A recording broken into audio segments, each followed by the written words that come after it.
A well-regulated militia, being necessary to the security of a free state, the right of the people to keep and bear arms shall not be infringed. These are the words that are etched into the Constitution of the United States of America, the very heart of American law. Why would the Constitutional Convention ratify these words as the very first amendment, second to only the amendment that guaranteed speech, religion, press, assembly, and petition? Are these words relics of a bygone era, lost in the sands of time? Or is there something eternal about the concept of the armed citizen? This question I seek to answer philosophically and practically.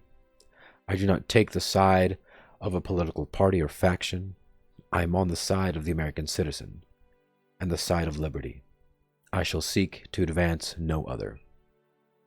There's much talk in today's world about the relevance of the amendment. It seems both extremes of this issue have not taken into account even some of the historical documents available and the implications therein. The concept of the armed citizen did not originate in the Constitutional Convention, not in the Revolution, or even in the New World. It has a long history in England, medieval Europe, and goes as far back as ancient Rome and Greece. This fact provides the amendment with a very long and philosophically robust history that extends beyond the founding of America. But in America, it was enshrined into the supreme political document, the Constitution. The amendment appears to stand on two main pillars as far as its purpose and intent. One, to render the need for a standing army in the style of the European kingdoms unnecessary, and two, to create a last resort safeguard against martial tyranny for the liberties of the people.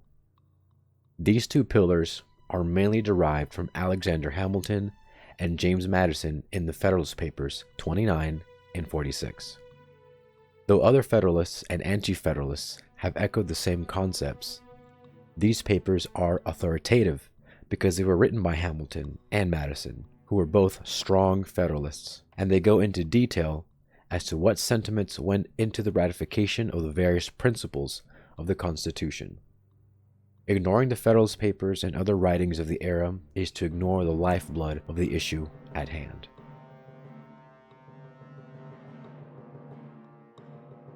At the time of the Constitutional Convention, one of the many concerns debated was the existence and size of the standing army. Who would be in control of the militia, and how would it be used, and the possibility of the federal government taking the standing army and/or militia, then using them to destroy the liberties of the people through martial tyranny. To these questions, there were many answers and disputes, but one of the few things that were not disputed was the constitution of the militia. In almost every case of reference to the term, it can be understood through inference and historical record that the militia was comprised of the whole people, or at least those able-bodied enough to bear arms. In every battle up to the point of the Constitutional Convention, the militia in the American colonies had few criteria: that you were able-bodied and that you were armed. How else would a military force that by its very nature arises from the common people be mustered and sent into the fields of battle with expedience? Not every armed citizen that fired a musket in a war in the American colonies was organized or mustered in the same way, but militias are by nature self-armed and equipped, and this is fundamental. The militia in every manifestation drew from the population at large, who were expected to be able to bring their war materials for service, which contrasts a standing army that is armed and equipped by the government. During the time of the convention, there was a debate about how to best lessen the need for a standing army. They were seen as antithetical to the liberties of the people. One school of thought was to train the entire armed population in military movements and combat. That way the US would have an effectual standing army, but embedded in the common people without the need for all the resources and dangers of an actual standing army. In short, a militia in organization and structure, but a standing army in proficiency and skill. Alexander Hamilton says this about it in Federalist 29. The project of disciplining all the militia of the United States is as futile as it would be injurious, if it were capable of being carried into execution. A tolerable expertness in military movements is a business that requires time and patience. It is not a day or even a week that will suffice for the attainment of it. To oblige the great body of the yeomanry and of the other classes of the citizens to be under arms for the purpose of going through military exercises and evolutions as often as might be necessary to acquire the degree of perfection which would entitle them to the character of a well-regulated militia, would be a real grievance to the people, and a serious public inconvenience and loss. It would form an annual deduction from the productive labor of the country, to an amount which, calculating upon the present numbers of the people, would not fall short of the whole expense of the civil establishments of all the states. To attempt a thing which would abridge the mass of labor and industry to so considerable an extent would be unwise, and the experiment, if made, could not succeed, because it would not long be endured. Little more can be reasonably aimed at, with respect to the people at large, than to have them properly armed and equipped. And in order to see this be not neglected, it will be necessary to assemble them once or twice in the course of a year. From this passage, it is clear that Hamilton knew what the militia was, but doubted how well regulated the militia could be if it were to require such a deduction from annual productivity and if it were to place the full burden of soldiering on the entire population. In addition, he provides the alternative of assembling the militia a few times a year and leaves the bulk of the soldiering to a select corps, as he points out here, also in Federalist 29. But though the scheme of disciplining the whole nation must be abandoned as mischievous or impracticable, yet it is a matter of the utmost importance that a well-digested plan should, as soon as possible, be adopted for the proper establishment of the militia. The attention of the government ought particularly to be directed to the formation of a select corps of moderate extent upon such principles as will really fit them for service in case of need. By thus circumscribing the plan, it will be possible to have an excellent body of well-trained militia, ready to take the field whenever the defense of the state shall require it. This will not only lessen the call for military establishments, but if circumstances should at any time oblige the government to form an army of any magnitude, that army can never be formidable to the liberties of the people, while there is a large body of citizens, little if at all inferior to them in discipline and the use of arms, who stand ready to defend their own rights and those of their fellow citizens. This appears to me the only substitute that can be devised for a standing army, and the best possible security against it, if it should exist. Here Hamilton affirms that the well-regulated militia is primarily for the defense of the state, but also that there is to be a large body of citizens, comparable in skill, that will defend the people if such an event were to arise. James Madison, like other Federalists, put little credence in the idea that the federal government, as proposed in the Constitution, would be vulnerable to the follies of ambition and tyranny at all, or for extended period of time. However, he says this about how a possible conflict might occur in Federalist 46. But ambitious encroachments of the federal government on the authority of the state governments would not excite the opposition of a single state or of a few states only. They would be signals of general alarm. Every government would espouse the common cause. A correspondence would be opened, plans of resistance would be concerted. One spirit would animate and conduct the whole. Madison later continues, "The only refuge left for those who prophesy the downfall of the state governments is the visionary supposition that the federal government may previously accumulate a military force for the projects of ambition. The reasonings contained in these papers must have been employed to little purpose indeed, if it could be necessary now to disprove the reality of this danger, that the people and the states should, for a sufficient period of time, elect an uninterrupted succession of men ready to betray both, that the traitors should, throughout this period, uniformly and systematically pursue some fixed plan for the extension of the military establishment, that the governments and the people of the states should silently and patiently behold the gathering storm, and continue to supply the materials until it should be prepared to burst on their own heads." Even with this doubt, that the American people would elect tyrants consistently enough to reach a point of martial tyranny, he provides the following consolation. Extravagant as the supposition is, let it however be made. Let a regular army fully equal to the resources of the country be formed, and let it be entirely at the devotion of the federal government. Still, it would not be going too far to say that the state governments, with the people on their side, would be able to repel the danger. The highest number to which, according to the best computation, a standing army can be carried in any country does not exceed 1/100th part of the whole number of souls, or 1/25th part of the number able to bear arms. This proportion would not yield, in the United States, an army of more than 25 or 30,000 men. To these would be opposed a militia amounting to near 500,000 of citizens with arms in their hands, officered by men chosen from among themselves, fighting for their common liberties, and united and conducted by governments possessing their affections and confidence. It may well be doubted whether a militia thus circumstanced could ever be conquered by such a proportion of regular troops. Madison, like Hamilton, affirms this concept that there will be a body of citizens conducted by the state governments that will squash any sort of encroaching federal armies. He believed in this concept so strongly that he goes on to say this about the kingdoms of Europe. Notwithstanding the military establishments in the several kingdoms of Europe, which are carried as far as the public resources will bear, the governments are afraid to trust the people with arms, and it is not certain that with this aid alone they would not be able to shake off their yokes. But were the people to possess the additional advantages of local governments chosen by themselves, who could collect the national will and direct the national force, and of officers appointed out of the militia by these governments and attached both to them and to the militia, it may be affirmed with the greatest assurance that the throne of every tyranny in Europe would be speedily overturned in spite of the legions which surround it. Just by reading Madison and Hamilton, there is a much more clear picture on what was meant by the terms militia and well-regulated militia, how the two would relate to a standing army, how the well-regulated militia was designed for national defense, and how the militia was the people's last resort against martial tyranny.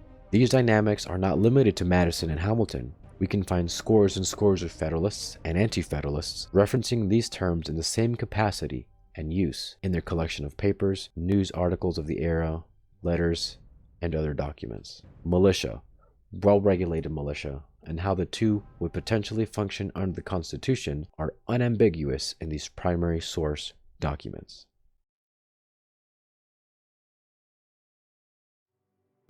After the Constitution was ratified, a number of changes were made to how militias functioned and how the federal government took control of them when needed.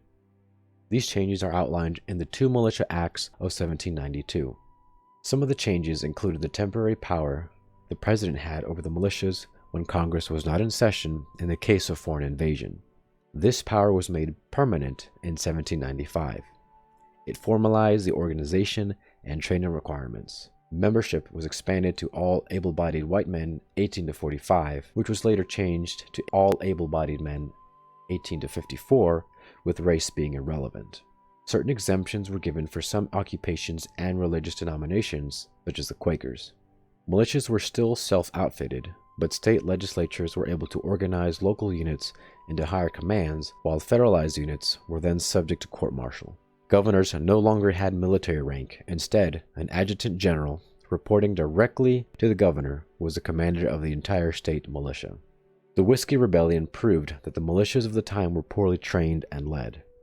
Washington and other Federalists advocated the establishment of a military academy so that more citizens would have military experience, and in 1802, West Point was founded. The War of 1812 was probably the best test that the American militia system, as designed in the Constitution, ever had, as Great Britain invaded America once again. The regular army consisted of less than 12,000 men, which was expanded by Congress to 35,000 men. The militia that participated in the war experienced both great victories, such as the Battle of New Orleans, and terrible defeats, such as the Battle of Bladensburg. In the Battle of New Orleans, Andrew Jackson, with an army almost entirely comprised of militia, was able to fend off a considerable army of British regulars, while in Bladensburg, the militia broke and ran. Military commanders were more comfortable putting militias into fort garrisons, patrolling, and other military tasks just short of field combat, and would prefer to use militia only when they had no other option. As the war concluded, several questions concerning the militia were left unanswered. Were the militias a capable body for national defense? Could they be used outside of their home states? How long would militias see service? The 1827 Supreme Court case Martin v. Mott decided that state governors could not impede the President of the United States in calling forth the militia in any way. In other words, if the militias of New York were called forth or federalized, the governor had no authority to command the militias to remain in state service. From this point, what were once state militias were now ultimately federal militias that the states were in control of until the federal government decided otherwise. Militias continued to change and were used in the Mexican-American War, where some 73,000 militiamen saw service. Through the time up until before the Civil War, militias that operated outside the standard militia system were quite common in many towns across America. Some estimate several thousand militia units were operating within the towns they were from, both north and south. They were often formed by prominent members of communities who had the time and money to engage in such an enterprise. They would assemble and drill, take part in town parades, drill with other militia units, and likely had a decent public presence in their towns. When the Civil War began, some of these units entered the war on their respective sides, while others dissolved and either joined the official state militias or state armies. The Civil War is an interesting case study for the idea that the states could potentially need to fend off a federal army, as many of the anti-federalists feared. The discussion of the different factors of this conflict is often bogged down by slavery, and it's unfortunate that many cannot study past the Horde institution to see what other historical lessons can be learned from this era.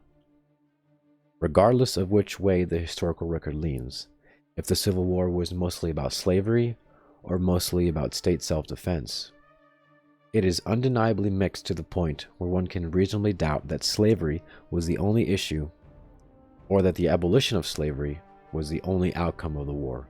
The Civil War echoes the exact scenario that James Madison thought nearly impossible in Federalist 46. The federal government raised 75,000 men to invade Virginia, and later tens of thousands more to invade all of the southern states. In return, the southern states used their own militias and mustered their own armies to defend against the federal armies. The issue of slave emancipation often takes center stage as justification of such federal aggression that resulted in well over 500,000 dead Americans. However, the most important question here is whether or not such federal aggression would be as justified in any other scenario that did not involve the sensitive issue of slavery and race relations. Not only did this war transform the relationship the states had with the federal government permanently, but it set the stage for how the militias would behave going forward. As Reconstruction increased the need for the U.S. Army to take part in peacetime duties, the Army was also used to suppress unrest in the North, which led to the Posse Comitatus Act that limits the role of the president in using the military in peacetime duties, and in particular, law enforcement. However, state governors could still use the militia in suppressing unrest, which then led to states adopting laws and regulations so their militia would be more prepared for such operations. The Dick Act, or the Militia Act of 1903, updated the Militia Act of 1792 and led to the modernization of many state militias in exchanging federal funding for their militias, but requiring militias to be organized and trained much like the Army regulars. This created much more compatibility between the organized militias of the states and the regular army. This new compatibility led to the National Guard units of the states being named the primary reserve for the U.S. Army in 1916. The National Defense Act of 1916 mandated the term National Guard be used for all organized militia units. It is important to understand the difference between unorganized militia, organized militia, volunteers, and regular army. Many will use these terms interchangeably, either through error or deceit, to lessen the distinctions between these armed bodies. The Act also increased the training times of the National Guard throughout the year to increase readiness. In addition, offices were reorganized under the Secretary of War, which increased the organization of the National Guard by stiffening the chain of command at the very top. The National Defense Acts of 1920 and 1933 reorganized the command of the National Guard and maintained that the National Guard was to be an official part of the U.S. Army at all times. This act was the final move in eliminating any possibility that state and local governments could maintain forces to protect themselves against federal ambition. The National Guard was used all through World War I, World War II, Korea, Vietnam, and the Gulf Wars of the 90s and 2000s, as well as in civil disturbances such as riots and other kinds of emergencies. The National Guard finally became a ready reserve that was capable of serving all over the world, all the while functioning much like a militia, in that the soldiers were only part-time. The major difference from the U.S. Army is that they remained in state service until called into active duty, and because of this feature, the National Guard is explicitly a Federal Reserve force that works in their home state when not being used by the federal government. The National Guard is undoubtedly part of the standing army of the United States, and this evolution calls into question the relevance of the Second Amendment. The National Guard, in effect, grew out of the Second Amendment's protection as it assimilated more and more to the standing army, and left its grassroots origin in the dust of history. What was once called a well-regulated militia is now merely a reserve force bearing almost every property of a standing army. Where is the militia today? If the militia is not the police, and not the National Guard, then where can it be found? Title 10 of U.S. Code 311 states that A.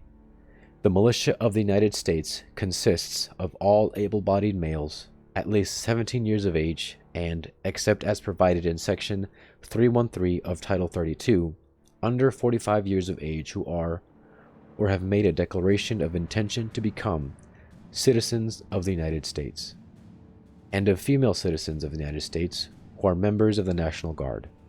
B. The classes of the militia are 1. The organized militia, which consists of the National Guard and the Naval Militia, and 2. The unorganized militia, which consists of the members of the militia who are not members of the National Guard or the Naval Militia. Title 10 defines the National Guard as organized militia, while yet defining another body called the unorganized militia, which it describes as being composed of male militia members not belonging to the National Guard and females who are in the National Guard. The members of the unorganized militia are all able-bodied male citizens, 17 to 45, and females in the National Guard. Although the unorganized militia is clearly defined here in U.S. Code, how many 17 to 45-year-olds are fit for such militia membership? How many of these citizens are even remotely familiar with military maneuvers and tactics? How many of them have handled weaponry outside the setting of sportsmanship? Outside of retired combat veterans, militia-eligible citizens would, at this time, be utterly useless in any military capacity. The decline of the American militiaman has been a 2-century process that for scores of reasons has left the citizenry of the United States completely remote to the whereabouts of their own security. Instead, they place trust in 1,000 different police departments, governing bodies, and agencies for their security before themselves. In 1842, Supreme Court Justice Joseph Story said this about the decline of the American militia. And yet, though this truth would seem so clear, and the importance of a well-regulated militia would seem so undeniable, it cannot be disguised that among the American people there is a growing indifference to any system of militia discipline, and a strong disposition, from a sense of its burdens, to be rid of all regulations. How is it practicable to keep the people duly armed without some organization? It is difficult to see. There is certainly no small danger that indifference may lead to disgust, and disgust to contempt, and thus gradually undermine all the protection intended by this clause of our National Bill of Rights. Joseph Story wrote this before the National Guard existed as it does today, supplementary to the standing army. However, his lament and worry speaks so strongly to us today. There is no militia discipline, no regulations, and no structure. Indifference has led to disgust, and disgust to contempt indeed. Gradually, the protection intended by the Second Amendment has been undermined by the separation of the militia from the American mind, regardless of how that separation has come to pass. What militia is the Second Amendment referring to if the people have not in their minds the practicalities of their own security, liberty, and preservation? In the 2-century history of the evolution of the American militia, it turns out that the Federalists were right about some things, but the Anti-Federalists were right about others. In our republic, there is to be a balance of power, a system of checks and balances to avoid, in the course of human events, the disasters of tyranny, ambition, and despotism. However, as history has shown, there can be no balance between a government and its people if there is not a balance of some degree measured by the weight of arms. Who will be there to defend the liberties of the people when they are laid prostrate, if not the people themselves? When the vote and the printing press are powerless to recover the liberties of the people, by what instrument or process shall they be reobtained? When the citizen has remonstrated to no end, and their petitions have been answered by repeated injury, to whom are they to look? The weapon, regardless of kind, is a symbol and not merely a tool. A symbol of power, of restraint, of independence and will. A reminder to those in government wielding delegated powers by the people that their existence may have come from divine providence or social contract or by any other means, but the people shall never, ever be subjects, for only the subject and slave carries nothing but the will of his master and nothing of his own. The weapon is a symbol of will, and when the people have surrendered their will to mere stewards of government power, that is the day they become slaves and deserve nothing but the comforts and wages of slavery. In America today, there is a raging debate on the Second Amendment. On one extreme, there exists a desire to further maim the citizen of political power by disarming the general public for the deeds of a few. And in the other extreme, a desire to maintain the general public armed, but without a plan of how to best organize the armed citizenry. In today's political climate, there exists plenty of unorganized bodies of armed citizens claiming to be militias to guard against this threat or that threat, and a few of them could very well fall under the definition of a constitutional militia, much like the ones that existed before the Civil War that were formed by members in communities and participated in community affairs. In the 90s, there was a large surge of militias after Ruby Ridge, which was a standoff that resulted in dead Americans and federal agents. And after the Waco massacre, another standoff that resulted in nearly 80 dead Americans and a number of federal agents. Although there is nothing inherently wrong about armed citizens assembling and training and working on preparedness, the unorganized militia ought to be a publicly accessible and visible entity. They ought to be volunteers that serve their communities. They ought to advocate for their towns and have an accountable chain of command. They ought to be subject to the same laws and expectations that other public servants are, such as police, volunteer firemen, and other kinds of public service. They ought to be supported, maintained, and manned by the towns and regions they operate in, as well as governed by the same, rather than be completely private, invisible bodies that at times can resemble more a vigilante resistance group. Invisible armed bodies might be more subject to extreme views, or at least views outside the sentiments of the communities they exist in. The National Guard, in its present form, can only fulfill half of the Second Amendment.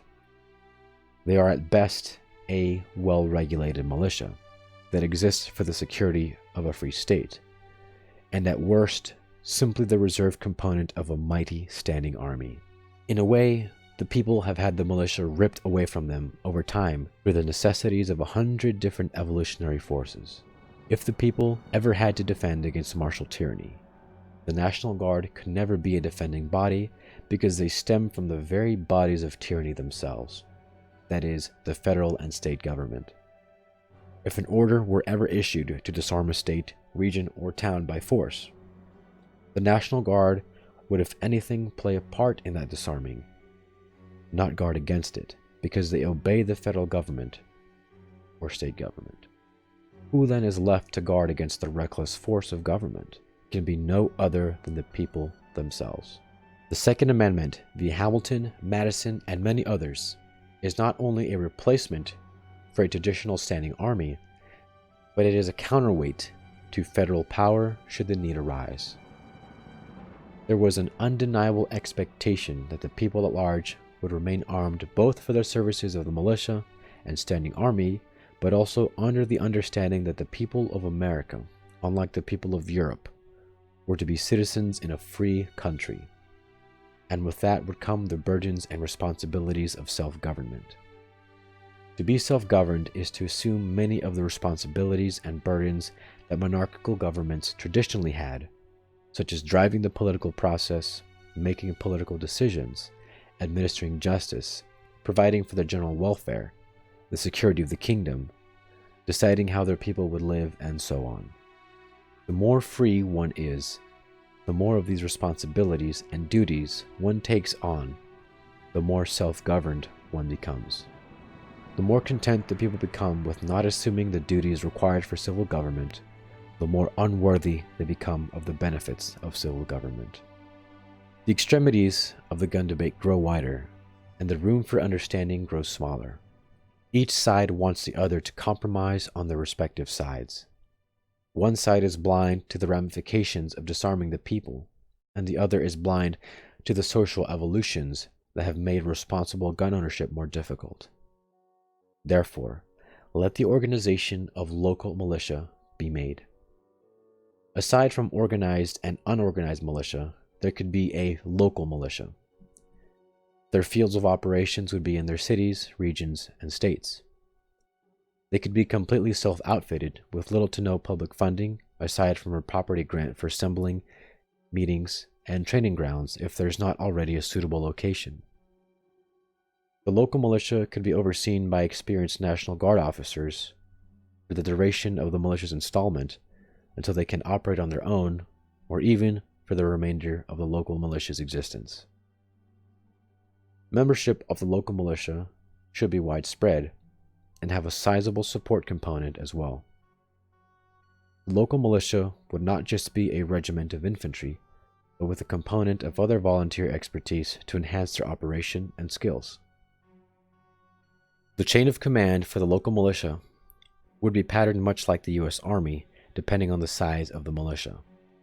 Great preference would be made to take former police and veterans of the U.S. military and grant them similar rank in the local militia. In addition to providing the militias with experienced officers, this would also provide an easier transition to civilian life for veterans and other service members. The proportion of militia to population could be comparable to police, if not more. In Houston, Texas, there are some 2 million people to some 7,000 law enforcement employees. A small Texas town may field a militia of 200 to 1,000 men, while a large Texas town like Houston may field a militia of 5,000 to 10,000 or more. In order to ensure healthy membership, requirements for entry would have to be widely achievable, and burdens low enough to keep members coming to meetings, drills, training, and other events.